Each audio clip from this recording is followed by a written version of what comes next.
अस्सलाम वालेकुम। मेरा नाम डॉक्टर रवेश अनवर है और 9th क्लास बायो के अंदर एक और टॉपिक है जिसकी हम बात करने लगे हैं और वो है हमारे पास transportation of food and minerals.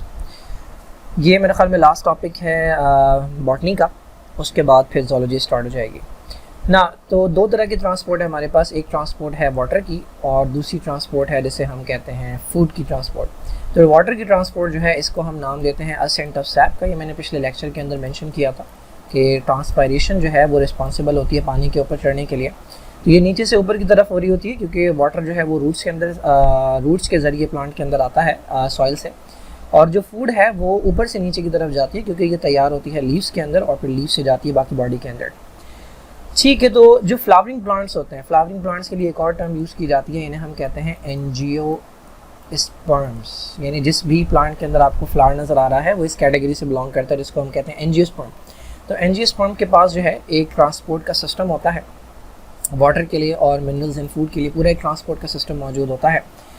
अब ये ट्रांसपोर्ट का सिस्टम जो है इसे हम डिवाइड करते हैं, एक वाटर के लिए होता है और एक फूड के लिए होता है। तो पहले वाटर वाले की बात कर लेते हैं। वाटर के लिए जो हमारे पास सिस्टम होता है उसे हम जाइलम कहते हैं। अच्छा, बहुत सारे स्टूडेंट्स में कंफ्यूज होते हैं, मैंने ये चैप्टर नंबर 4 में भी एक्सप्लेन किया था कि जाइलम जो है वो एक तरह का सेल नहीं है, बल्कि जाइलम एक तरह का टिश्यू है। टिश्यू के अंदर जो है वो डिफरेंट टाइप के सेल्स आपके पास मिलकर वर्क कर रहे होते हैं, लेकिन उनका फंक्शन एक ही होता है। तो ये जाइलम जो है इसके अंदर हमारे पास 4 डिफरेंट टाइप के टिश्यूज़ लिखा हुआ है यहाँ पे। टिश्यूज़ इसलिए क्योंकि उसके अंदर सेल्स की डिफरेंट टाइप्स होती हैं, बट इसके अंदर मेन टाइप का जो एलिमेंट होता है उसे हम कहते हैं जाइलम वेसल। ठीक है, ये जो आपको नज़र आ रहा है दिस इज़ जाइलम वेसल। ये पूरा एक कंटिन्यूस पाइप होता है, ये सर्कुलर सा हॉलो पाइप होता है कि जिसके अंदर जो है वो पानी नीचे से ऊपर की तरफ जाता है। तो ये एक लॉन्ग हॉलो ट्यूबुलर स्ट्रक्चर है जो कि रूट से स्टार्ट होता है और लीफ तक जाता है हमारे पास। जाइलम के अंदर जो सेल्स होते हैं वो डेड होते हैं। ठीक है, ये जितने भी सेल्स आपको नज़र आ रहे हैं, ये जो सर्कुलर से सेल्स हैं ये डेड सेल्स हैं। इनकी जो वॉल्स होती हैं, ये जो आपको साइड की दीवारें नज़र आ रही हैं, ये थिक होती हैं। इनके अंदर एक तरह का सब्सटेंस डिपॉजिट हुआ हुआ होता है जिसको हम लिग्निन का नाम देते हैं। तो लिग्निन की वजह से ये दीवारें बहुत सख्त हुई हुई होती हैं। अच्छा, कहीं कहीं से ये दीवारें जो हैं वो परफोरेटेड होती हैं। ये जो आपको होल्स नज़र आ रहे हैं ये साइड में होल हैं। बेसिकली हो क्या रहा है, ऐसे समझ लें कि आपके पास जो ग्लास होता है, ठीक है, ये आपके पास ग्लास है, ग्लास जो है वो एक तरफ से खुला हुआ होता है, एक तरफ से बंद होता है। तो अब आप इस ग्लास को दोनों तरफ से खोल दें, इसको नीचे से काट दें, तो ये ग्लास कुछ इस तरह का हो जाएगा। ठीक है, this is called one vessel member. यानी इस पाइप को बनाने के लिए एक यूनिट है, ये जो हाईलाइट किया हुआ है ये एक यूनिट है। तो इस ग्लास के ऊपर एक और ग्लास रखें इसी तरह का, फिर इसके ऊपर एक और रखें और इस तरह से आपके पास एक कंटिन्यूस पाइप बन जाएगा। So that pipe is known as vessel. तो ये डेड सेल्स हैं, इनकी वॉल्स के अंदर लिग्निन डिपॉजिट हुआ हुआ है और इनका जो सेंटर होता है वो हॉलो होता है, जो कि हेल्प करता है किसके अंदर, वाटर के ट्रांसपोर्ट के अंदर। अच्छा, एक और तरह के पाइप होते हैं हमारे पास, ये जो पाइप है हमारे पास ये भी वाटर एंड मिनरल्स की ट्रांसपोर्ट के अंदर काम आते हैं। ये भी जाइलम के अंदर ही शामिल होते हैं। जिस तरह वेसल है हमारे पास, बिल्कुल इसी तरह ये वाले एक और तरह के पाइप है, इन्हें हम ट्रैकिएट्स कहते हैं। वेसल के मुकाबले में इनका डायमीटर जो है वो कम होता है, आपको नज़र आ रहा होगा, ये इसका डायमीटर है और ये इनका डायमीटर है, तो इनका डायमीटर कम होता है।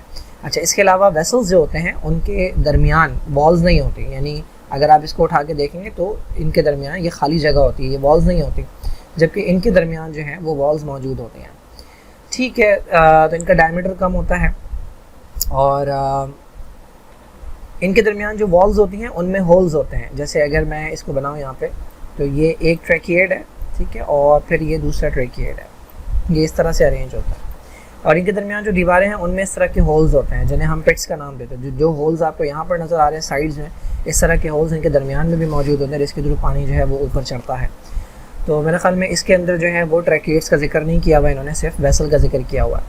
खैर, जो डेड सेल्स होते हैं हमारे पास जाइलम के वेसल्स के, वो वर्टिकली अरेंज होते हैं, हम देख चुके हैं। दरमियान में एम्प्टी स्पेस होती है, उस एम्प्टी स्पेस को लुमेन का नाम देते हैं। इसके अंदर कोई प्रोटोप्लाज्म नहीं होता। प्रोटोप्लाज्म का मतलब ना साइटोप्लाज्म होता है और ना न्यूक्लियस होता है, ये दोनों चीज़ें इसके अंदर मिसिंग होती है। तो दरमियान से बिल्कुल खाली है और इनकी एंड वॉल्स भी नहीं होती। मैं बता चुका हूँ, जो वेसल है उसके अंदर दीवारें नहीं होती। इस तरफ साइड की दीवारें हैं, लेकिन दो सेल्स जो आपस में मिल रहे हैं जहाँ पे, ये वाला पॉइंट, यहाँ पे कोई दीवार मौजूद नहीं है। तो जो वेसल्स हैं उनके थ्रू जो पानी है वो ज़्यादा चढ़ता है एज़ कम्पेयर टू द ट्रैकिएट्स।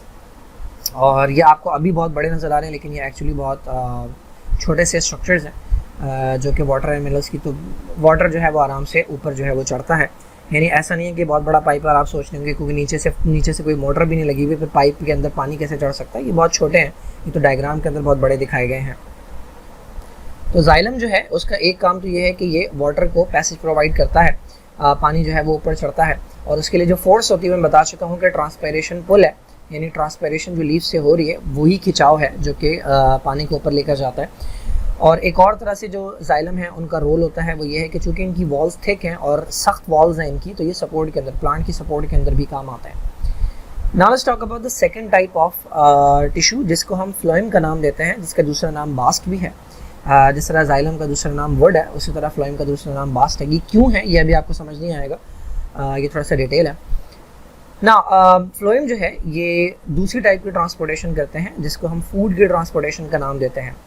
अच्छा, फ्लोएम के अंदर भी डिफरेंट टाइप के सेल्स आपको मिल जाते हैं, लेकिन इसके अंदर जो दो मेन टाइप के सेल्स आपको मिलते हैं, एक को हम कहते हैं सीव ट्यूब, बेसिकली ये डिफरेंट सेल्स से मिलकर एक टिश्यू बनता है, और दूसरा है कंपेनियन सेल्स। ठीक है, दो तरह के सेल्स जो हैं ये इंपॉर्टेंट है।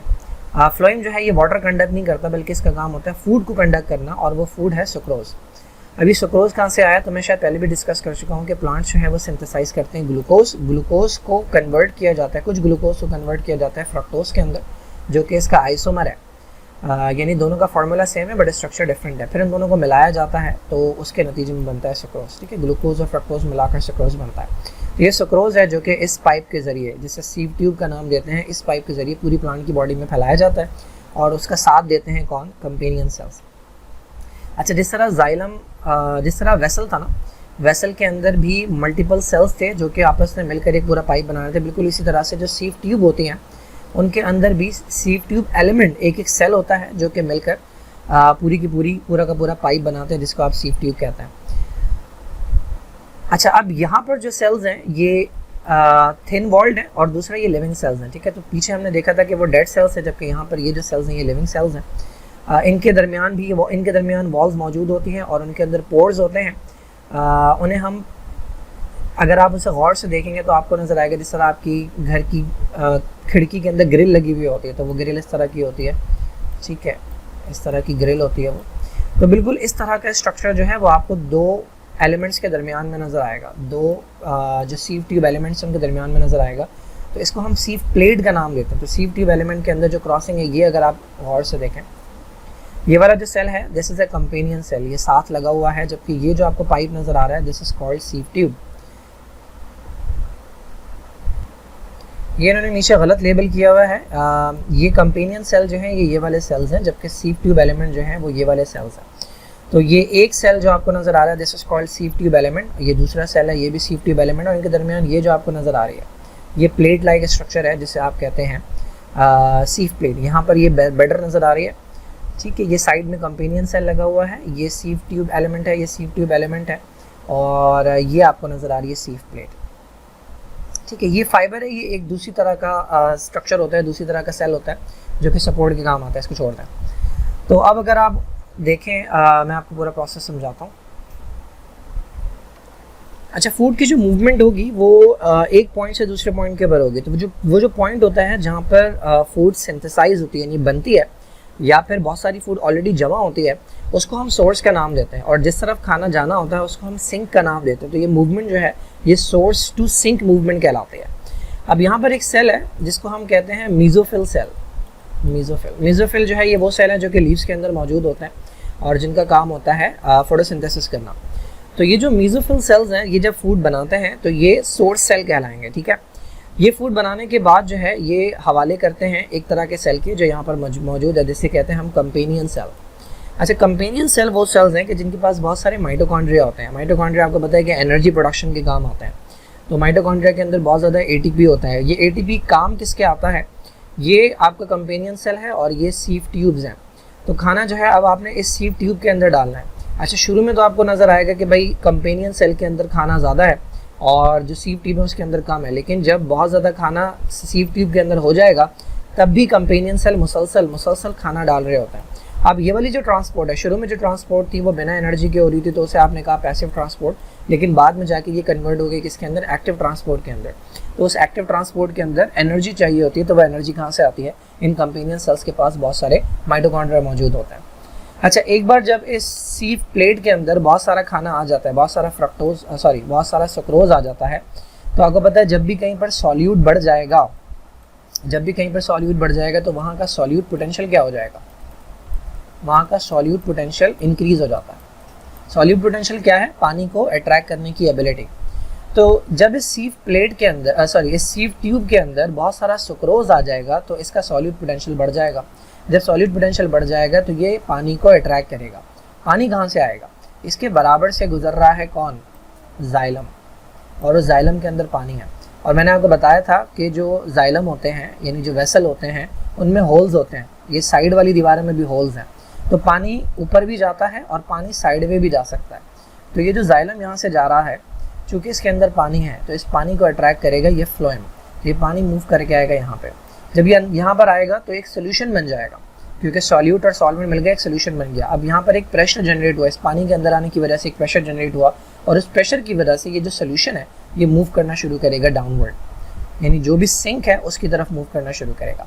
अब जब ये पहुंच जाएगा, फॉर एग्जांपल ये स्टेम का कोई पार्ट है या रूट का कोई पार्ट है जहाँ पर ये खाना डिलीवर करना है, तो यहाँ के जो सेल्स हैं ये इस खाने को निकाल लेंगे। जब ये सुक्रोज यहाँ से निकाल लिया जाएगा, सीव ट्यूब में से निकाल लिया जाएगा, तो सीव ट्यूब के अंदर सुक्रोज क्या हो जाएगा, कम हो जाएगा। जब सुक्रोज कम हो जाएगा तो सॉल्यूट पोटेंशियल भी क्या हो जाएगा, कम। तो पानी को अट्रैक्ट करने की एबिलिटी कम हो गई, तो जो पानी आया था वो वापस किस में चला जाएगा, वो वापस जाइलम के अंदर चला जाएगा। सो दिस इज़ हाउ फूड जो है वो ट्रांसपोर्ट होती है सोर्स से सिंक की तरफ। यही चीज़ जो है वो यहाँ पर आपको मिल जाएगी। जो हमारे पास सीव ट्यूब है उसके अंदर जो सेल है, मैंने बताया कि वो डेड सेल नहीं है बल्कि वो लिविंग सेल है, उनके अंदर एक थिन लेयर मौजूद होती है साइटोप्लाज्म की। अच्छा, ये जो साइटोप्लाज्म है ये कनेक्टेड होता है, ऊपर वाला सेल और नीचे वाला सेल जो है उस सब का साइटोप्लाज्म आपस में कनेक्टेड है। किसके जरिए, ये जो होल्स मौजूद हैं जिन्हें आप सीव प्लेट्स का नाम देते हैं। अच्छा, सीव ट्यूब सेल जो है उसके अंदर क्या क्या नहीं है, उसके अंदर सेंट्रल वैक्यूल जो है वो नहीं है, क्योंकि यहाँ पर वैक्यूल की ज़रूरत नहीं है, आपको एक कंटिन्यूस पाइप चाहिए। ना ही इसके अंदर न्यूक्लियस मौजूद होता है और ना ही मोस्ट ऑर्गेनल्स मौजूद होते हैं।